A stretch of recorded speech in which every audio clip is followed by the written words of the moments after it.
नमस्कार, यो news 24 television news 8 मा स्वागत छ। राष्ट्रपति पदमा दलहरूको हामथाप चर्को परेपछि निर्वाचन समयमै नहुने सम्भावना बढेको छ। सत्ता गठबन्धन चुनाव आलटाल गर्ने षड्यन्त्रमा लागेको नेपाली कांग्रेसको आरोप छ। अर्कोतर्फ एमालेको बेग्लै चिन्ता छ। कतै कांग्रेससँग मिलेर माओवादीले राष्ट्रपति पदमा गडबडी गर्ने पो हो कि? एमाले माओवादी बीच सत्ता साझेदारीको सहमति हुँदा प्रधानमन्त्री माओवादीलाई र राष्ट्रपति एमालेलाई भन्ने प्रष्ट भागवण्डाको सहमति भएको थियो। तर नेपाली कांग्रेसको उक्साहाटमा राष्ट्रिय सहमतिको नाम दिएर माओवादीले सहमति विपरीत जान खोजेको एमालेको आरोप छ।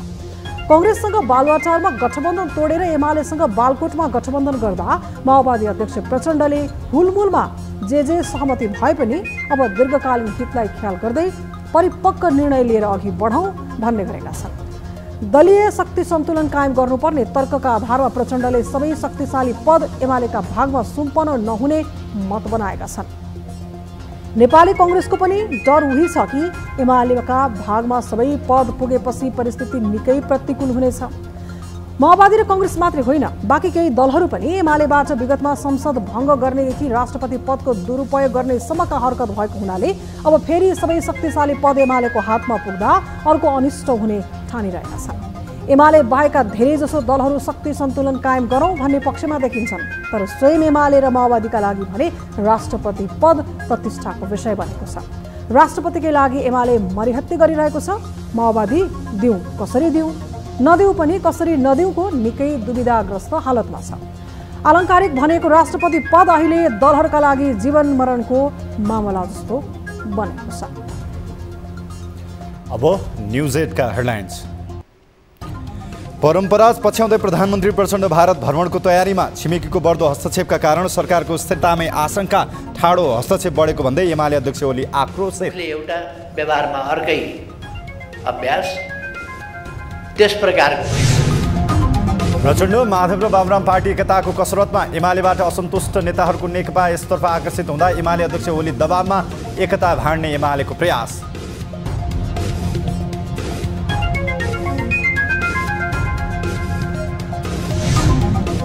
दलहरूको चर्को हानथापका कारण राष्ट्रपति निर्वाचनको मिति तोक्नै सकस। निर्वाचन आयोग पर्खर हेरेको स्थितिमा सरकार र आयोग बल मिच्याइमा लागेको भन्दै कांग्रेसको आपत्ति। बहाली गर्ने अवस्था चाहिँ सिर्जना गर्नुपर्छ। त्यसका लागि नेपाल सरकार र निर्वाचन आयोग। भिआइपी सवारीमा पटक्कै आएन सुधार। अस्पताल क्षेत्र र एम्बुलेन्स समेत ठप्प पारिएको भन्दै ट्राफिक जाम भोग्नेहरूको चर्को आक्रोश। राष्ट्रपतिले राजाको शैली देखाएको पूर्व प्रधान न्यायाधीशको टिप्पणी।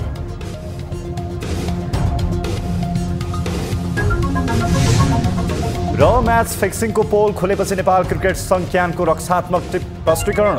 T20 क्रिकेट लिगका लागि 7 प्ले स्पोर्ट्ससँग सम्झौता गर्नु नै गल्ती भएको, तर नियतबाटमा खोट नरहेको जिकिर।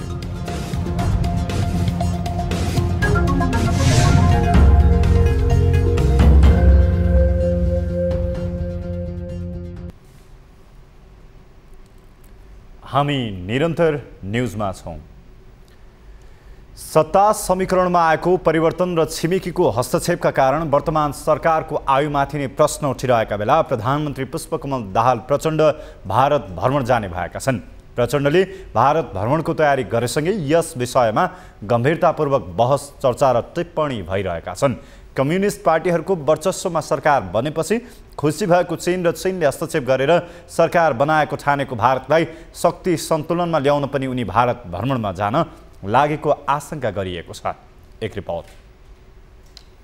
कांग्रेस माओवादी केन्द्रको गठबन्धन भत्किएर एमाले माओवादी सहित साना दलहरूको सहभागितामा सरकार गठन भएपछि नेपालमा कम्युनिस्ट पार्टीको बहुमत सहितको सरकार बनेको भन्दै चीन खुसी देखिन्छ।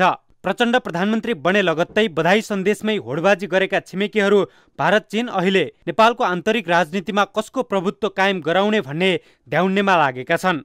तर प्रचण्डले सत्ता र सरकारलाई स्थायित्व दिन पनि भारत भ्रमणको तयारी गरेको बताइन्छ। यता एमाले अध्यक्ष केपी शर्मा ओली भने छिमेकीहरूले सरकार ढाल्न लागेको र आन्तरिक राजनीतिमा हस्तक्षेप बलियो बनाउँदै लगेको भन्दै सार्वजनिक रूपमै आक्रोश पोखिरहेका छन्। दुईटा छिमेकीहरू, हाम्रो पहिलो कुरा दुईटा छिमेकीहरूसँग कार्ड खेल्ने होइन भनेर हामीले भनेका छौँ। एउटाको कार्ड अर्कातिर, अर्काको कार्ड अर्कातिर होइन। सन्तुलित विश्वसनीय, भरपर्दो, बाहिर एउटा भित्रभित्र अर्को क्रियाकलाप, मुखले एउटा व्यवहारमा अर्कै अभ्यास, त्यस प्रकारको होइन। ओलीले दुई ठूला छिमेकीले हस्तक्षेप गरेको भन्दै असन्तुष्टि व्यक्त गरेपछि कूटनीतिक क्षेत्रमा मात्रै नभई अहिले चौतर्फी बहस सुरु भएको छ। नेपालको आन्तरिक मामलामा छिमेकीले हस्तक्षेप गर्ने परम्परा जस्तै बन्न पुगेको छ। राजदूतदेखि खुफिया एजेन्सीका प्रमुखले बालुवाटारमा सहज प्रवेश पाउने हुँदा पनि नेपालप्रति उनीहरूको हेर्ने दृष्टिकोण नै फरक पाइन्छ। प्रचण्ड नेतृत्वको सरकार बनेपछि चीनले सीमा नाका खुलाएर केही सन्देश दिन खोजेको देखिन्छ। तर यसबाट सशङ्कित बन्न पुगेको भारतले नेपालको भारतप्रतिको दृष्टिकोण सरकारको नेतृत्वकर्ताबाटै लिन चाहेका कारण पनि पहिलो भ्रमण कुन मुलुकबाट हुन्छ त्यो चासोको विषय बनेको हो। अघोषित रूपमा नाकाबन्दी जस्तो जघन्य कदम चालेको भारत नेपालमा हिन्दू राष्ट्र होस् भन्ने चाहन्छ। राजासँग भन्दा पनि भारत अहिले नेपाललाई हिन्दू राष्ट्र बनाउने पक्षमा दह्रो रूपमा लागेको देखिन्छ। यसकारण पनि सरकार प्रमुखबाट भारतले विभिन्न कोणबाट यसबारे पनि चासो राख्ने गरेको जानकारहरूले बताउँदै आएका छन्। अहिलेको सरकारमा हिन्दू राज्यको पक्षमा रहेको राष्ट्रिय प्रजातन्त्र पार्टी पनि सहभागी भएको र राप्रपाको राजनैतिक लाइन विपरीत प्रधानमन्त्रीले दिएको अभिव्यक्तिका कारण पनि उनको पहिलो विदेश भ्रमण भारत नै हुने सम्भावना बलियो बन्न थालेको छ। छिमेकी चीन लगायत मुलुकले प्रचण्डलाई भ्रमणको निम्तो दिए पनि पहिले भारतलाई सन्तुलनमा ल्याउने चुनौती प्रचण्ड सामु भएकाले पनि भारत भ्रमण पहिले हुने देखिन्छ। यसबाट नेपालको राज्य सत्तामा छिमेकीको हालिमुहाली छैन भन्न सक्ने अवस्था छैन। यस अवस्थाले नेपालको परराष्ट्र नीति र छिमेकी कूटनीति नै असफल जस्तै बन्न पुगेको छ। यसले सार्वभौम मुलुकको सार्वभौमिकतालाई कमजोर बनाउँदै लिएको देखिन्छ। सार्वभौम मुलुकमाथिको यो किसिमको हस्तक्षेपलाई स्वीकार्दै शासन सत्ता जोगाइरहनुपर्ने नियति जस्तै देखिनु मुलुककै लागि दुःखद पक्ष हो। यसको समाधानका लागि सूक्ष्म अध्ययन, गहन विश्लेषण र देश, काल, समय, परिस्थिति सुहाउँदो कदम अघि बढाउनुपर्ने आवश्यकता देखिन्छ। न्युज 24 टेलिभिजनका लागि राजनीतिक ब्युरो। नेकपा माओवादी केन्द्रको स्थायी कमिटी बैठकमा अध्यक्ष पुष्पकमल दाहाल प्रचण्डले समसामयिक राजनीतिक परिस्थितिको सम्बन्धमा प्रतिवेदन पेश गरेका छन्। बिहिबारदेखि पार्टी केन्द्रीय कार्यालय पेरिस डाँडामा सुरु भएको माओवादी केन्द्रको स्थायी कमिटी बैठकमा अध्यक्ष प्रचण्डले समसामयिक राजनीतिक परिस्थितिको सम्बन्धमा लिखित प्रतिवेदन पेश गरेका छन्। प्रचण्डले समसामयिक राजनीतिको बारेमा बैठकमा ब्रिफिङ पनि गरेको उपाध्यक्ष कृष्णबहादुर महराले जानकारी दिएका छन्। बैठकमा अध्यक्ष दाहालले निर्वाचन अघिको गठबन्धन छाडेर नेकपा एमालेसँग सहकार्य गर्नुपरेको अवस्थाको बारेमा ब्रिफिङ गरेको उनको भनाइ छ। चुनावको स्थिति, हाम्रो स्थिति, पार्टीको स्थिति अनि सरकार बन्ने बेलामा हामी गठबन्धन छोडेर अर्को एउटा सहमति गर्न पुग्यौँ, त्यो स्थिति अहिले सरकार कसरी चलिरहेको छ भन्ने विषयमा मैले ब्रिफ गर्नु। बैठकले पार्टीको नेतृत्वमा सरकार बनेकोमा प्रधानमन्त्री तथा पार्टी अध्यक्ष प्रचण्डलाई बधाई दिएको छ भने उपमहासचिव वर्षमान पुनको स्वास्थ्य लाभको कामना गरेको बताइएको छ। त्यस्तै यति एयरलाइन्सको जहाज दुर्घटनामा निधन भएकाहरूप्रति पनि श्रद्धाञ्जली व्यक्त गरिएको उपाध्यक्ष महराले जानकारी दिएका छन्। स्थायी कमिटीको बैठक शुक्रबार बिहान 11 बजे फेरि बस्ने गरी बोलाइएको छ। छिन्न भिन्न अवस्थामा रहेका कम्युनिस्ट पार्टीहरू एकताको प्रक्रियामा जुट्न थालेका छन्। माओवादी केन्द्र, नेकपा एकीकृत समाजवादी र नेपाल समाजवादी पार्टीबीच पार्टीमा एकताका लागि भन्दै वार्ता छलफलहरू भइरहेका छन्। शक्तिको क्षयीकरण र खस्कुदो जनमतका कारण पनि यी पार्टीहरूमा एकतामा जानै पर्ने बाध्यतामा छन्। तर पार्टी एकता र विभाजनको श्रृङ्खला बेहोर्दै आएको नेपालको कम्युनिस्ट आन्दोलन फेरि पुनर्गठित होला। एक रिपोर्ट। सशस्त्र युद्धदेखि शान्ति प्रक्रिया हुँदै संविधान निर्माणसम्म सहकार्य गरेका नेताहरू पुष्पकमल दाहाल प्रचण्ड र डाक्टर बाबुराम भट्टराई कम्युनिस्ट विचारधारा नै मान्ने नमान्ने विषयमा विवादमा छन्। बाबुराम कम्युनिस्ट भन्दा पनि समाजवादी पार्टी निर्माणको पक्षमा छन्, तर यता प्रचण्ड कम्युनिस्ट नै बन्न चाहन्छन्। गएको चुनावदेखि नजिकिएका उनीहरू पार्टी एकताको निम्ति थुप्रै छलफल बहसहरू गरिसकेका छन्। एकता अन्तिम चरणमा पुगेको बताइन्छ। पार्टीको नाममा नेकपा राख्ने नराख्ने विवादले अल्झिएको यस्तो अवस्थामा उनीहरू के गर्लान् त्यो भविष्यको गर्वमै छ। यता एमालेबाट छुटिएर बनेको नेकपा एकीकृत समाजवादी पार्टी पनि जनमतको सङ्कटमा छ। राष्ट्रिय पार्टी नै बन्न नसकेपछि सङ्कटमा परेको नेकपा यसले पार्टी एकताको निम्ति बहस छलफल गर्दै आएको छ। उपेन्द्र यादव नेतृत्वको जनता समाजवादी पार्टी नेपालसँगको एकताको प्रयास पनि उत्तिकै सक्रिय ढङ्गले अघि बढाइएको छ। तिनैवटा पार्टीले एकताका लागि भन्दै कार्यदल स्तरमा छलफललाई तीव्रता दिएका छन्, तर निष्कर्ष भने निस्किन सकेको छैन। कम्युनिस्ट पार्टीको जनमत नेपालमा राम्रो छ, तर छिन्न भिन्न रूपमा कम्युनिस्ट पार्टीहरू जनतामा जाने गर्नाले उनीहरूप्रतिको विश्वास क्रमशः घट्दो क्रममा छ। एमाले माओवादी केन्द्रबीचको एकताले जनतामा कम्युनिस्ट रक्त सञ्चार नै गरेको थियो। यद्यपि त्यो एकता छिट्टै भङ्ग भएपछि निराश मतदाताले अहिले विकल्पको रूपमा नयाँ पार्टीलाई हेर्न थालिसकेका छन्। तीन पार्टीबीच एकताको विषयमा छलफल सुरु भएपछि यता नेकपा एमाले अध्यक्ष केपी ओलीले समेत चासो राख्न थालेका छन्। माधव नेपाल नेतृत्वको नेकपा यससँगको एकतालाई सकेसम्म सफल हुन नदिने रणनीतिमा रहेको एमाले अहिले सरकार र सत्तामा सहकार्यलाई देखाएर पार्टी एकताको तहसम्म पुग्न नदिने गरी अघि बढेको छ। तर शक्ति क्षयीकरण भएपछि सङ्कटमा रहेको यी पार्टीहरू एकताबाट शक्ति आर्जन गर्ने पक्षमा रहँदा विचार र राजनीतिक दिशालाई नै एकीकृत गर्न सकिन्छ कि भन्ने पक्षमा उभिन थालेका छन्। प्रचण्ड नेतृत्वको माओवादी केन्द्र माओवाद छाड्न तयार हुन थालेको छ भने नेसपा समाजवादी विचार निर्माणमा जुटेको छ। यता माधव नेपाल नेतृत्वको नेकपा यस पनि जनताको बहुदलीय जनवादलाई छाडेर समाजवादी आन्दोलनलाई एकीकृत गर्दै राजनीतिक दिशा समात्नु पर्ने पक्षमा रहेको छ। यस्तो अवस्थामा अब उनीहरू पार्टीको नाममा नेकपा राख्ने कि नराख्ने भन्ने विषय बाहेक अन्य विषयमा लगभग सहमतिको नजिक देखिन्छन्। पदीय वरियता क्रम र नामको टुङ्गो लाग्न सके उनीहरू एकताको तहसम्म पुग्ने देखिन्छ। तर सत्ता र शक्तिको समीकरणका कारण तत्काल पार्टी एकता नहुने आशंका पनि त्यत्तिकै छ। देशी तथा विदेशी शक्तिहरू कम्युनिस्ट एकतामा बाधक बन्ने गरेका तथ्यहरू पनि नभएका होइनन्।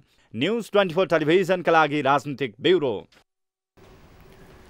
राष्ट्रपतिको निर्वाचनबारे संविधान र ऐनमा भएको व्यवस्थालाई लिएर अनेकन टिप्पणी भइरहेका छन्। राष्ट्रपति निर्वाचनको संविधान र ऐन बीचको व्यवस्थामा तालमेल भएन भन्ने मत पनि बलियो हुँदै आएको छ। मौजुदा कानुनी व्यवस्था हेर्ने हो भने निर्वाचन सम्बन्धी ऐनमा राष्ट्रपतिको कार्यकाल सकिनु 1 महिना अगावै निर्वाचन हुनुपर्ने प्रावधान छ। यसलाई आधार मान्दो राष्ट्रपतिको निर्वाचन माग 29 भित्र भइसक्नुपर्ने देखिन्छ। तर सरकार र राजनीतिक दलहरू भने कानुनी छिद्र बढाउँदै आफू अनुकूलको निर्वाचन मिति खोजिरहेका छन्। एक रिपोर्ट। राष्ट्रपतिको निर्वाचन सम्बन्धी ऐनमा भएको व्यवस्था अनुसार माघ 29 गते भित्र नयाँ राष्ट्रपतिका लागि निर्वाचन भइसक्नुपर्ने हुन्छ। यस्तो अवस्थामा अहिलेसम्म निर्वाचन आयोगले राष्ट्रपति निर्वाचनका लागि आवश्यक प्रक्रिया अगाडि बढाइसक्नुपर्ने हो। तर राष्ट्रपतिको निर्वाचनको विषयमा न सरकार तातेको छ न त राजनीतिक दलहरू नै। प्रमुख भनिएका राजनीतिक दलहरू नै संविधान र कानुन बाजिएको भन्दै पन्छिन खोजिरहेका छन्। प्रधानमन्त्री पुष्पकमल दाहाल प्रचण्ड राष्ट्रिय सहमतिको राष्ट्रपतिको नाराले नेपाली कङ्ग्रेस र नेकपा एमालेलाई जुधाएर आफू अनुकूलको व्यक्तिलाई राष्ट्रपति बनाउने ध्याउन्नेमा लागेका आरोप समेत लागिरहेका छन्। आफू अनुकूलको माहौल नबन्दासम्म राष्ट्रपतिको निर्वाचन गर्न प्रधानमन्त्री प्रचण्डले तदारुकता देखाउने अवस्था छैन।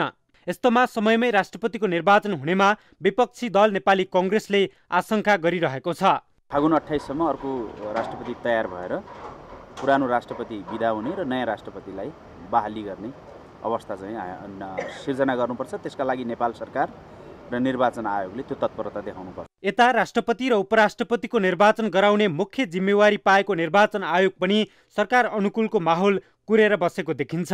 1 महिना अगाडि गरेपछि त नयाँ राष्ट्रपति आउनुभयो भने त उहाँको 1 महिना कम हुने हो कि भन्ने खालका कुराहरू सर्फेसमा आइराखेका छन्। यो विषयमा आयोगले अब कानुनविदहरूसँग महाधिवक्ताज्यूसँग अथवा कानुन सचिवज्यूहरूसँग छलफल गरिराखेको छ। यसमा उचित समयमा उचित निर्णय गरेर राष्ट्रपतिको निर्वाचनको मिति तय गर्छ आयोगले। संविधानको धारा 63 को उपधारा 1 र 2 मा राष्ट्रपतिको कार्यकाल 5 वर्ष हुने र उपधारा 1 बमोजिमको पदावधि समाप्त भएको राष्ट्रपतिले अर्को निर्वाचित राष्ट्रपतिले पदभार नसम्हालेसम्म यस संविधान बमोजिम कार्य सम्पादन गर्नेछ भनिएको छ। तर राष्ट्रपति तथा उपराष्ट्रपति निर्वाचन सम्बन्धी ऐन 2074 को दफा 4 मा राष्ट्रपतिको निर्वाचन मिति तोक्ने सम्बन्धी व्यवस्था गरिएको छ। कानुनी तालमेलमै छिद्र देखिएपछि संविधानमा भएको व्यवस्था र राष्ट्रपति तथा उपराष्ट्रपति निर्वाचन सम्बन्धी ऐन 2074 मा भएको व्यवस्थालाई देखाउँदै संविधानले 2 राष्ट्रपतिको परिकल्पना नगरेकाले कार्यकाल सकिनु अगावै निर्वाचन हुन नहुने तर्क पनि सुनिएका छन्। यस विषयमा वरिष्ठ अधिवक्ता दिनेश त्रिपाठी भने फरक मत राख्छन्। को बुझाइ छ निर्वाचन हुने बित्तिकै दुईटा राष्ट्रपति भन्ने हुँदैन, किनभने जबसम्म नयाँ राष्ट्रपतिले पदभार ग्रहण गर्दैन, शपथ ग्रहण गर्दैन, तबसम्म त उसको पदै क्रियाशील हुँदैन नि। त्यो त प्रेसिडेन्ट इलेक्ट भयो, निर्वाचित मात्रै भयो। तर राष्ट्रपति नै हुनलाई त पदभार ग्रहण गरेको हुनु पर्यो। त्यसको लागि शपथ ग्रहण गरेको हुनु पर्यो। त्यो नगरिकन त पद क्रियाशील भएन नि त, चाहे प्रधानमन्त्रीको पद होस् या राष्ट्रपतिको पद होस्। विश्वकै शक्तिशाली मुलुक अमेरिकाकै नजिरलाई नियाल्दा पनि त्यहाँ कार्यकाल सकिनु अगावै निर्वाचनबाट नयाँ राष्ट्रपति चुनिन्छ। तर दलहरूले यस्ता निराधार विषयलाई देखाएर कानुनलाई अपव्याख्या गर्दै आएको भन्दै आलोचना पनि भइरहेका छन्। आफू अनुकूलको कानुनी व्याख्याले समग्र कानुन कार्यान्वयन क्षेत्रमा जटिलता बढ्दै गएको छ। दलहरूले कानुनका 12 सिंह भन्ने भाष्य जसरी आफू अनुकूल कानुनी व्याख्या गर्न खोज्दा कानुनी राज्यको उपहास भएको बुझ्न गाह्रो छैन। यसले मुलुकमा विधिको शासन कायम गर्न समेत प्रत्यक्ष प्रभाव पार्ने निश्चित देखिन्छ।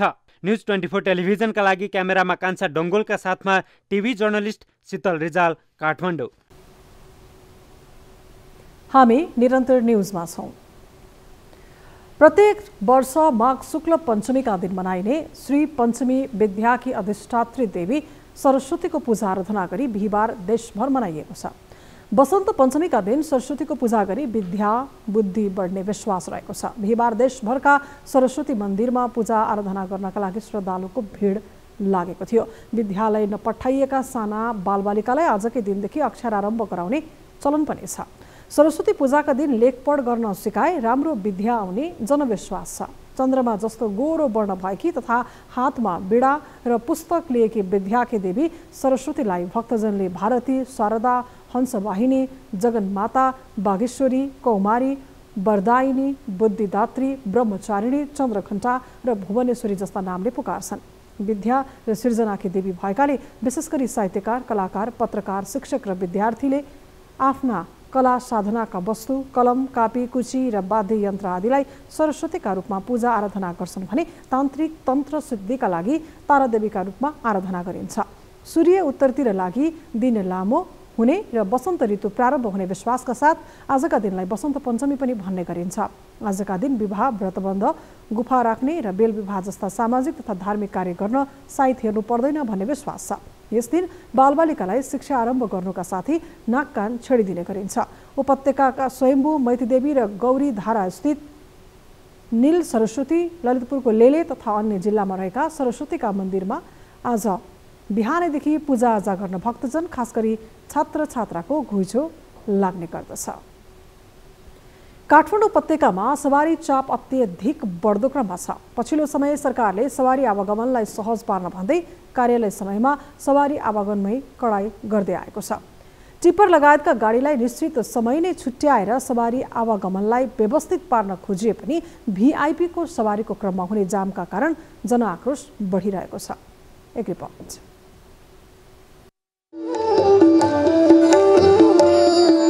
राष्ट्रपति विद्यादेवी भण्डारीले काठमाडौँको हनुमान ढोका दरबार क्षेत्र स्थित नासलचोक पुगेर बिहिबार वसन्त श्रवण गरिन्। सरस्वती पूजाको दिनमा हुने विशेष पूजाको क्रममा राष्ट्रपति बसन्तपुर पुग्दा काठमाडौँ उपत्यकाको ट्राफिक व्यवस्थापन अत्यन्तै सकसपूर्ण बन्यो। त्यसैको विरोधमा बिहिबार सामाजिक सञ्जाल मार्फत सर्वसाधारणको जनआक्रोश चुलियो। यसरी वसन्त श्रवण गर्न जानेमा राष्ट्रपति मात्रै नभई उपराष्ट्रपति नन्दबहादुर पुन, प्रधानमन्त्री पुष्पकमल दाहाल, कायम मुकायम प्रधान न्यायाधीश हरिकृष्ण कार्की, सभामुख देवराज घिमिरे र राष्ट्रिय सभाका अध्यक्ष गणेश प्रसाद तिमल सिन्हा पनि थिए। त्यसैले पनि सर्वसाधारणले मार खेप्नु पर्यो। भिआइपी सवारी आवागमनको नाममा गृह मन्त्रालयले बाटो खाली गराउँदा सर्वसाधारणले शास्ति भोगेपछि गणतन्त्रमा पनि राजतन्त्रमा भन्दा चर्को शास्ति हुन थालिएको भन्दै आक्रोश व्यक्त हुन थालेको छ। सरस्वती पूजाको अवसरमा हनुमानढोका दरबार स्थित नासिलचोकमा वसन्त श्रवण गर्ने परम्परा राजा प्रताप मल्लको पालादेखि नै हुँदै आएको पाइन्छ। सोही परम्परा अनुसार नासिलचोकमा सेनाको टुकडीले सलामी दिनेदेखि विभिन्न कार्यक्रम गर्ने गर्दछ। सरस्वती पूजा भनेकै शिक्षाको ज्योतिलाई थप फैलाउने रूपमा बुझिन्छ। सरस्वती पूजाको दिन आफ्ना बालबालिकालाई विद्यालय पठाउनेदेखि अक्षर लेखाउन लगाउने सम्मका कामहरू गर्दा शिक्षा प्राप्ति हुने जनविश्वास छ। तर शिक्षाको उज्यालो छर्ने दिनमै सरकारले जनताको काममा अध्यारो थपेपछि आक्रोश पोखिन थालेको हो। वसन्त पञ्चमीका दिन देशभर विद्याकी देवी सरस्वतीको पूजा आराधना गर्ने गरिन्छ। वसन्त पञ्चमीको दिनमा वसन्त श्रवण गरेमा मात्रै पनि सुख शान्ति र समृद्धि प्राप्त हुने शास्त्रोक्त कथन छ। वसन्त पञ्चमीको दिनबाट वसन्त ऋतु सुरुवात भएको मानिन्छ भने यस दिनबाट नै संसारको स्वरूपले नै नयाँ रूप लिने विश्वास रहिआएको छ। तर शासक वर्गहरूले यही बहानामा सर्वसाधारणको दैनिकी नै बिथोल्ने गरी काम गर्दा अहिले सर्वत्र आलोचना र विरोध सुरु हुन थालेको छ।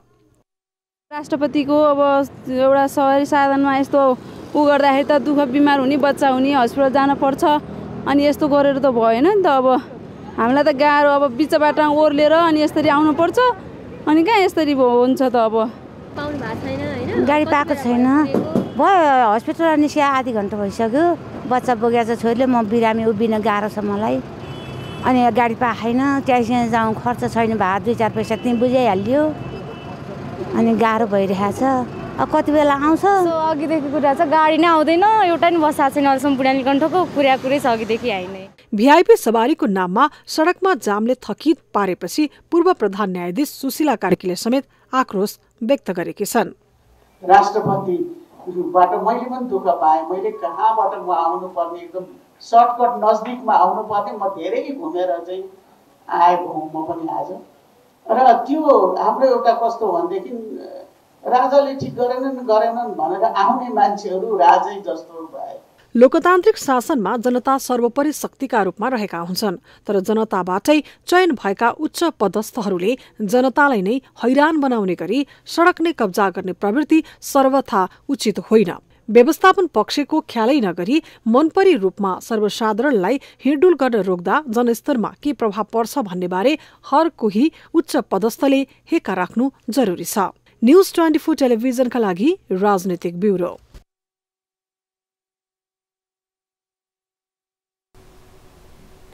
आत्मदाह गरेका प्रेम प्रसाद आचार्यले उठाएका मागहरूको सम्बोधन गर्न माग गर्दै बिहिबार समेत विरोध प्रदर्शन भएको छ। काठमाडौँको माइतीघर मण्डलामा बिहिबार पनि मृतक आचार्यका माग सम्बोधन गर्न माग गर्दै विरोध प्रदर्शन भएको हो।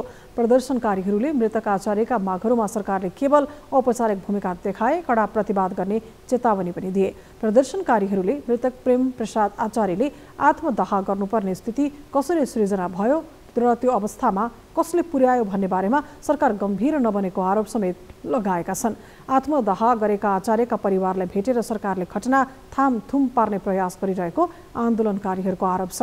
प्रदर्शनकारीहरूले सरकारले जर्किन र बोतलमा पेट्रोल बेच्न नपाउने निर्णय गरेर अवैज्ञानिक निर्णय गरेको आरोप समेत लगाएका छन्।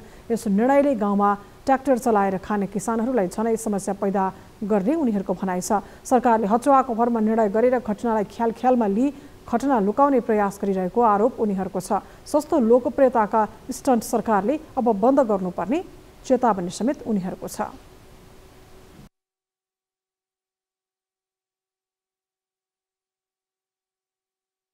आत्मदाह भइसकेपछि सरकारले त्यसलाई थामथुम पार्ने प्रयासमा गृह मन्त्रालयले चाहिँ एक किसिमको चाहिँ क्षतिपूर्ति दिने तयारी गरिराखेको छ। त्यसको विरुद्धमा चाहिँ उहाँको परिवार चाहिँ अब केही समयमा चाहिँ जाहेरी दिन जाँदै हुनुहुन्छ। दिनानु जीवनमा जोडिएका प्रसङ्गहरूलाई सम्बन्धित मुद्दाहरूलाई उहाँहरूले चाहिँ समाधान दिन सक्नुहुन्न भने त्यो मन्त्री परिषदमा उहाँहरू बस्नु चाहिँ लज्जास्पद रहन्छ। अब कुनै पनि व्यापारीलाई कुनै पनि राजनैतिक दलले आफ्नो मुनाफाका निमित्त आश्रय दिन पाउँदैन है भनेर खबरदारीमा छौँ। औपचारिकता पुरा गरेर पुग्दैन, त्यो सबै चिजको गम्भीरतामा गएर त्यो पीडाहरू किन भइरहेछ भन्ने कुराको अलिकति त्यो गहिरो अध्ययन गरेर त्यसलाई स्ट्रक्चरल्ली संरचनात्मक ढङ्गले यसको समाधान खोज्नु।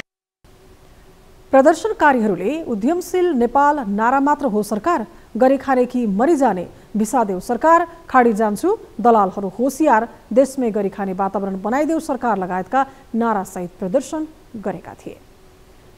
न्युजहरू अझै बाँकी छन्, अब पालो ब्रेकको।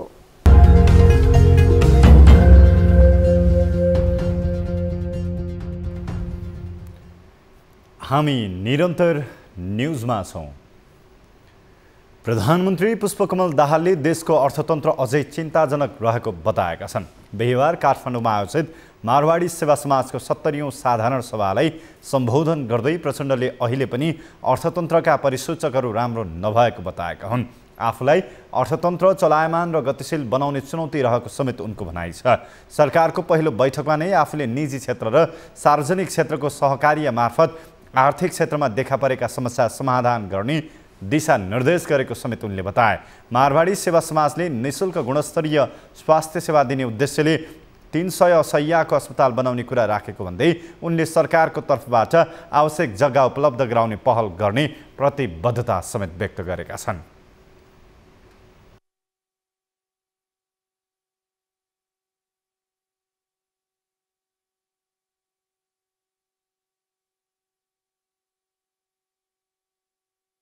निःशुल्क स्वास्थ्य सेवा दिने र स्तरीय स्वास्थ्य सेवा दिने झन्डै 300 शय्याको हस्पिटल बनाउने कुरा गर्नुभएको छ।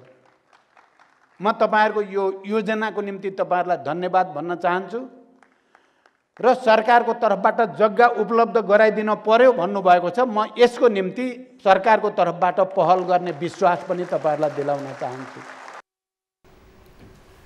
प्रधानमन्त्री प्रचण्डले आफ्नो यो कार्यकालमा देशमा सुशासन, नेपाली जनताको र समृद्धिको आकांक्षालाई सम्बोधन गर्ने प्रतिबद्धता गरेको जिकिर समेत गरे। समावेशिता, समानुपातिकता र समान अवसरको पक्षमा वकालत गर्दै आएको माओवादी केन्द्रको तर्फबाट मुख्यमन्त्री बनेका शालिग्राम जमकट्टेलले मन्त्री परिषद विस्तारमै महिला सहभागितालाई उपेक्षा गरेका छन्। गठबन्धन सरकारको नेतृत्व गरेका मुख्यमन्त्री जमकट्टेलले प्रदेश मन्त्री परिषद विस्तार गर्दा मन्त्रालय त घटाए, तर 11 मन्त्री मध्ये 1 जना मात्रै मन्त्री बनेपछि अहिले आफ्नै मुद्दामा टिक्न नसकेको भन्दै उनको आलोचना सुरु भएको छ। संविधानले नै महिला प्रतिनिधित्वलाई सुनिश्चित गरेको अवस्थामा महिला सहभागितालाई उपेक्षा गर्नु कानुनको उपहास मात्रै नभएर दलहरूको चरित्रमाथि पनि प्रश्न गर्न थालिएको छ। एक रिपोर्ट। 110 सदस्य रहेको बागमती प्रदेशसभामा 39 जना महिला सांसदहरू छन्। प्रदेशसभाको सबैभन्दा ठूलो दल रहेको कांग्रेसको जम्मा सीट संख्या 37 हुँदा 13 जना महिलाको प्रतिनिधित्व छ। त्यस्तै एमालेको 27 मध्ये 10 महिला सांसद, माओवादीको 21 मध्ये 6 महिला, राप्रपाको 13 मध्ये 5, नेमकिपाको 3 मध्ये 2, एकीकृत समाजवादीको 3 मध्ये 2 र हाम्रो नेपाली पार्टीको 2 मध्ये 1 महिला सांसद छन्, जसमध्ये सरकारमा गएका सत्ता गठबन्धनको 3 राजनैतिक दल एमाले, माओवादी र राप्रपामा मात्रै 21 जना महिला सांसदहरू छन्। बागमती प्रदेशसभामा 33% महिलाको संख्या पुर्याउन राजनैतिक दलहरूले समानुपातिकबाट अधिकांश महिलाहरूलाई प्राथमिकतामा राखेर पठाएका छन्। तर बागमतीको 11 मन्त्रालय मध्ये सामाजिक विकास मन्त्रालयको जिम्मेवारी नेकपा माओवादीको तर्फबाट मकवानपुरको क्षेत्र नम्बर 2 को 1 मा प्रत्यक्ष निर्वाचित भएकी कुमारी मोक्तान मात्रै छन्। प्रदेशसभामा 33% महिलाको संख्या पुर्याए तापनि सरकार निर्माणमा भने महिला सांसदहरूलाई उपेक्षा गरिएको भन्दै आलोचना भएको छ। प्रदेशसभा सदस्यमा समानुपातिकबाट भए पनि 33% को गणपूरक संख्या पुर्याएका राजनैतिक दलहरूले महिलालाई मन्त्री बनाउन किन उपेक्षा गर्यो भन्ने हाम्रो प्रश्नमा नवनियुक्त मन्त्री र संसदीय दलका नेता नै नाजवाफ देखिएका छन्। संख्या पाउँदाखेरि 3-4 संख्या पाएको अवस्था भावेर तैपनि हामीले समाहित गरेका छौं। महिला पनि मन्त्रीमण्डलमा हुनुहुन्छ, क्याबिनेट मन्त्री, त्यो चाहिँ एउटा प्रतिनिधित्व छ भन्ने सम्झिनु पर्यो। 33% महिलाको सहभागिता भए पनि मन्त्री बन्ने सवालमा दलहरूको उपेक्षा प्रश्नको भागीदार मात्रै नभएर महिलालाई दलले विश्वास नै नगरेको जस्तो देखिन्छ। यस्तै नेतृत्व तहले नै महिलाले काम गर्न नसक्ने भन्दै जिम्मेवारी दिन नेताहरू हच्किने गरेको बागमती प्रदेशकी पूर्व राज्य मन्त्री जुनेली श्रेष्ठ बताउँछिन्। राज्यको अब सांसदको हैसियत बनाउनका लागि विशेष गरेर समानुपातिक महिलाहरूको लागि चाहिँ समानुपातिकको ढोका खोल्नुपर्ने, त्यहाँ छिर्न पनि बाध्यता छ। मन्त्री कसलाई बनाउने वा नबनाउने भन्ने विषय दलका शीर्ष नेतामै सीमित रहने कारण महिला सांसदहरू सहजै राज्य सञ्चालनको तहमा पुग्न कठिन हुने गरेको छ। सत्तारूढ दल एमाले, माओवादी केन्द्र र राप्रपामा मात्रै 21 महिला सांसदहरू छन्, तर मन्त्रीको संख्या भने असाध्यै कमजोर बनेको र उनीहरूलाई उपेक्षा भएन र भन्ने प्रश्नमा मुख्यमन्त्री शालिग्राम जमकट्टेल पनि अकमक्क छन्। हाम्रो प्रदेश सभामा 33% महिला मान्यज्यूहरू हुनुहुन्छ, तैपनि हामीले क्याबिनेटमा 1 जना मात्रै सहभागी गराउन सक्यौं। अब आगामी दिनमा यसलाई हामी अब 33% नै सहभागी गराउने गरी सोच्छौं। मुख्यमन्त्री जमकट्टेलले गल्ती स्वीकार गरे पनि नियुक्त भइसकेका मन्त्रीहरूमध्ये अहिले नै हेरफेर गरेर महिला सहभागिता 33% पुर्याउन सम्भव छैन। लैङ्गिक समानता र समावेशिताको विषयमा चर्को आवाजमा बोल्ने सांसद मन्त्री नै महिला सहभागितामा उपेक्षा गर्न थालेपछि कानुन निर्माण र कार्यान्वयनमा आशंका बढ्नु स्वाभाविक नै हो। अझ व्यवस्था परिवर्तनको हुङ्कार दिने पार्टीका मुख्यमन्त्रीको मन्त्री परिषद नै समावेशी बन्न नसकेपछि यसबारे थुप्रै प्रश्नहरू उठ्न थालेका छन्। न्युज 24 टेलिभिजनका लागि क्यामेरामा वासुदेव विष्टको साथमा मकवानपुरबाट टिभी जर्नलिस्ट सुनिता विष्टको रिपोर्ट। हामी निरन्तर न्युजमा छौं। बर्दियामा सवारी दुर्घटनाको ग्राफ उच्च हुँदै गएको छ। बढ्दो शहरीकरणसँगै सडक सञ्जालको विस्तार भइरहेका बेला यसको व्यवस्थापन पक्ष कमजोर देखि सवारी चालक र यात्रुहरूकै लापरवाहीले दुर्घटना बढ्दै गएको देखिन्छ। एक रिपोर्ट। बर्दिया जिल्लामा 6 वटा नगरपालिका र 2 वटा गाउँपालिका गरी 8 स्थानीय तह छन्। यहाँका प्राय सबै ठाउँमा सडक विस्तारले दिन प्रतिदिन तीव्रता पाइरहेको छ। सडक विस्तार मात्रै होइन, यहाँका अधिकांश क्षेत्र शहरीकरण उन्मुख छन्। बढ्दो शहरीकरणसँगै सुविधामा सहज पहुँच बढेर यहाँका बासिन्दालाई जीवनयापनमा सहज त भएको छ, तर सवारी दुर्घटनाको जोखिम भने उच्च हुँदै गएको छ। दुर्घटनाहरू हुन्छ, धेरै जसो त मापसे गरेरै हुन्छ हैन। अब मापसे चेक भएको राम्रो हो नि, उहाँहरूले रोकिदिनुहुन्छ, गाडीहरू चलाउन दिनुहुन्न, नियन्त्रणमा लिनुहुन्छ, त्यो त हाम्रो लागि राम्रो कुरा हो। पछिल्लो 6 महिनाको मात्रै तथ्याङ्क हेर्ने हो भने पनि बर्दियामा सवारी दुर्घटनाको अवस्था डरलाग्दो छ। पछिल्लो 6 महिनामा बर्दियामा 35 वटा सडक दुर्घटना हुँदा 16 जनाले ज्यान नै गुमाएका छन् भने 46 जना घाइते भएका छन्। बर्दियामा हुलाकी सडक र राजमार्ग गरी 2 ठूला सडकहरू छन्। करिब 100 किलोमिटरको हाराहारीमा राजमार्ग छ भने करिब 100 किलोमिटरकै हाराहारीमा हुलाकी सडक पर्दछ। यी सडकहरूमा दुर्घटना बढिरहेका छन्। बर्दियामा गएको साउन महिनामा 3 जना, असोजमा 4 जना, कार्तिकमा 2 जना, मङ्सिरमा 4 जना र पुष महिनामा 3 जनाले सडक दुर्घटनामा ज्यान गुमाएका छन्। यो तीव्र गति चालकले ध्यान नदिएको कारणले दुर्घटना बढेको छ बर्दियामा। हजुरको ट्राफिक जनचेतना बढाउँदै चालकले लापरवाही गर्दा बढी दुर्घटना हुन्छ। पछिल्लो समय जिल्ला ट्राफिक प्रहरी कार्यालय बर्दियाले पनि विभिन्न स्थानहरूमा सवारी साधनको चेक जाँचमा कडाई गरेको छ।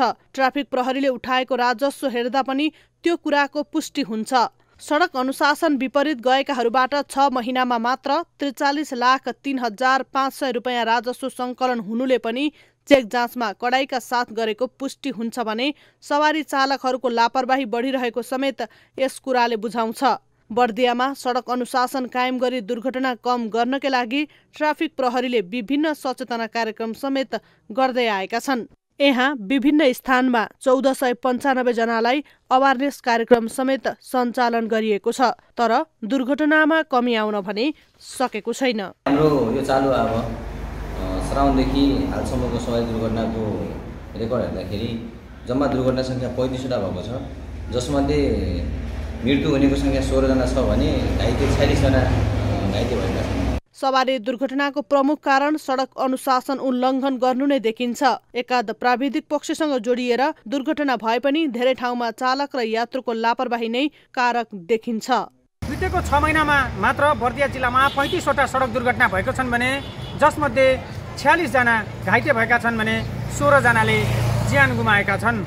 पछिल्लो समय ट्राफिक प्रहरीले चेक जाँचलाई तीव्रता दिएको भए पनि सडक दुर्घटनाको क्रम भने रोकिएको छैन। न्युज 24 टेलिभिजनका लागि ज्योतिपन्थी बर्दिया। अब बिजनेस न्युज।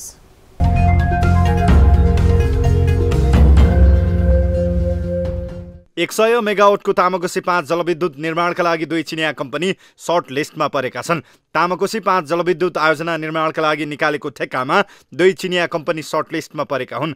प्राविधिक प्रस्तावमा सिनो हाइड्रो कर्पोरेसन लिमिटेड र चाइना गेजुवा ग्रुप कम्पनी लिमिटेड पास भएर सर्टलिस्टमा परेका हुन्। तामाकोसी जलविद्युत कम्पनी लिमिटेडले साउन 9 गते आयोजनाको सिभिल र हाइड्रो मेकानिकल तर्फको ठेक्का निकालेको थियो। उक्त ठेक्कामा आवेदन दिएका मध्ये 2 चिनिया कम्पनी मात्रै छनौट भएका छन्। कम्पनीका प्रमुख कार्यकारी अधिकृत विनोद भण्डारीका अनुसार अब उक्त 2 कम्पनीको वित्तीय प्रस्तावको मूल्याङ्कन गरिनेछ। सर्वोच्च अदालतले उपभोक्ताको हित विपरीत सेवा शुल्क लिन नपाउने फैसला गरेको छ। बुधबार राष्ट्रिय उपभोक्ता मञ्चले दायर गरेको रिटमाथि सुनवाई गर्दै सर्वोच्चले यस्तो फैसला सुनाएको हो। हरेक वस्तु तथा सेवामा सेवा शुल्कको नाममा राज्यले उपभोक्ता ठग्नका लागि कानुन बनाएको भन्दै मञ्चले 2075 साल असोज 23 गते सर्वोच्चमा रिट दायर गरेको थियो। सोही रिटमाथि सुनवाई गर्दै कामु प्रधान न्यायाधीश हरिकृष्ण कार्की नेतृत्वको संवैधानिक इजलासले उपभोक्ता हित विपरीत अतिरिक्त सेवा शुल्क लिन नपाइने फैसला सुनाएको हो। यो सँगै अब उपभोक्तासँग गैरकानुनी रूपमा सेवा शुल्क लिन नपाइने भएको छ।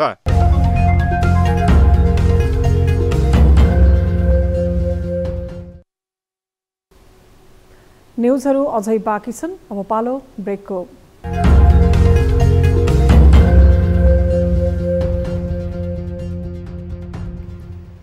हामी निरन्तर न्युजमा छौँ। अब स्पोर्ट्स न्युज।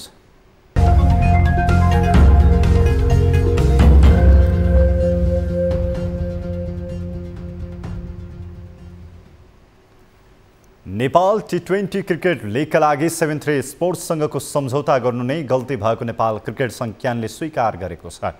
साधारण सभाबाट पारित भई आयोजना भएको नेपाल टी20 लिगको सम्झौता त्रुटिपूर्ण रहेको क्यानका अध्यक्ष चतुर बहादुर चन्दले स्वीकार गरेका हुन्।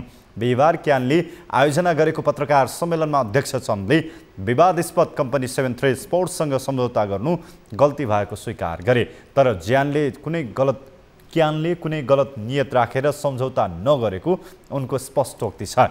क्यानले पहिलो प्रयास गर्ने क्रममा केही कमी कमजोरी भएको र साझेदार पार्टनरसँग सम्झौता अनुरूप काम नहुनु दुःखद भएको समेत उनले बताएका छन्। सम्झौता अनुसार काम अघि बढाउन 7-3 स्पोर्ट्सलाई दबाब दिन नसक्नु क्यानको कमजोरी भएको उनको भनाइ छ। उनले 7-3 स्पोर्ट्सलाई दबाब दिन नसकेकै कारण श्रम स्वीकृति ढिला भएको र लिगको दौरानमा विभिन्न कारण विवाद भएको समेत बताए। प्रक्रियागत त्रुटि, समयमै कम्पनी दर्ता हुन नसक्नु, समयमै श्रम स्वीकृति प्राप्त गर्न नसक्नु जस्ता कुराले सधैँ नेपाली भनौँ मिडिया र क्रिकेटको कुरा आलोचना भइरह्यो। अध्यक्ष चन्दले नेपाल टी20 लिगमा सहभागी 5 फ्रेन्चाइज टोलीको खेलाडीले पैसा पाइसकेको र एक टोलीका खेलाडीले 1-2 महिनाभित्र नै पाउने जानकारी समेत दिए। उनले टी20 लिगमा भएको प्रतियोगितामा स्पष्ट फिक्सिङ भएको नेपाल प्रहरीको अनुसन्धानले देखाएकाले आवश्यक प्रक्रिया पूरा गरी क्यानले नै कारबाही गर्ने बताए। नेपाली क्रिकेटर आदिल आलम र पूर्व क्रिकेटर महबुब आलम स्पट फिक्सिङको आरोपमा पक्राउ परिसकेका छन्। केन्द्रीय अनुसन्धान ब्युरोले उनीहरूसहित 10 जना विरुद्ध मुद्दा अगाडि बढाएको छ। यसैगरी चन्दले नेपाली क्रिकेट टोलीका पूर्व कप्तान सन्दीप लामिछाने टोलीमा फर्किने विषयमा नेपालको विद्यमान कानुनले जे अनुमति दिन्छ त्यही अनुसार अघि बढ्ने समेत बताए। नेपालको विद्यमान कानुनले हैन कुन खालको अथोरिटी दिन्छ त्यो हामीले सम्बन्धित ठाउँमा पहल गरेका छौँ, त्यो अनुसार हामी अगाडि बढ्छौँ हैन। किनभने क्यान उसै पनि अहिले विभिन्न कारणले नेपाल टी20 कारणले घेराबन्दीमा परेको कारणले त्यो कुरामा हामी धेरै बोल्न सक्दैनौँ। तर एज आइसिसीले के भनेको छ भनेपछि नेपालको कानुनले तिमीहरूलाई अथोरिटी दिएको छ भने तिमीहरू गो एहेड अगाडि बढ भनेर आइसिसीले एसोसिएसन गरिरहेको छ। त नेपालको बारेमा हामी छलफल गर्दैछौँ। सन्दीप विरुद्ध गत भदौ 21 गते प्रहरी वृत्त गौशालामा एक बालिकालाई बलात्कार गरेको भन्दै उजुरी परेको थियो। बलात्कारको आरोप लागेपछि क्यानले सन्दीपलाई निलम्बन गरेको थियो। हामी निरन्तर न्युजमा छौँ। अब वेदर अपडेट।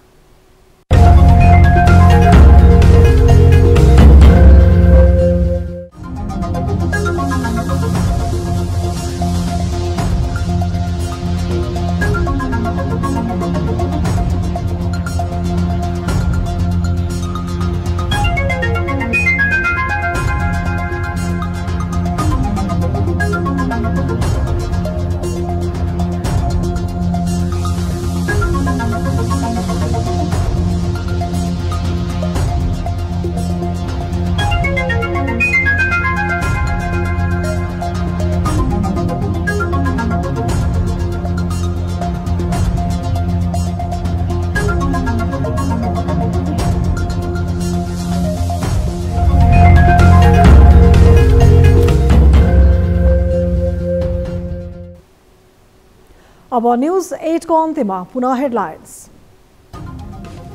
परम्परा पछ्याउँदै प्रधानमन्त्री प्रचण्ड भारत भ्रमणको तयारीमा, छिमेकीको बढ्दो हस्तक्षेपका कारण सरकारको स्थिरतामै आशंका, ठाडो हस्तक्षेप बढेको भन्दै एमाले अध्यक्ष ओली आक्रोशित। अभ्यास त्यस प्रकारको प्रचण्ड माधव र बाबुराम पार्टी एकताको कसरतमा एमालेबाट असन्तुष्ट नेताहरू नेकपा यसतर्फ आकर्षित हुँदा एमाले अध्यक्ष ओली दबावमा एकता भाड्ने एमालेको प्रयास।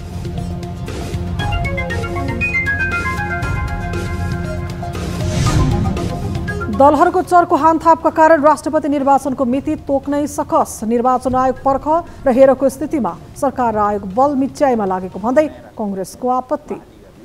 अवस्था सिर्जना गर्नुपर्छ, त्यसका लागि नेपाल सरकार र निर्वाचन आयोग।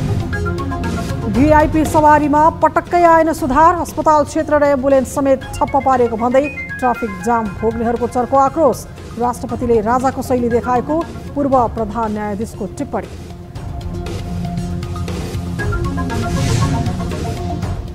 र म्याच फिक्सिङको पोल खुलेपछि नेपाल क्रिकेट संज्ञानको रक्षात्मक प्रष्टीकरण। T20 क्रिकेट लिगका लागि 7-3 स्पोर्ट्ससँग सम्झौता गर्नु गल्ती भएको तर नियतमा खोट नरहेको देखिए।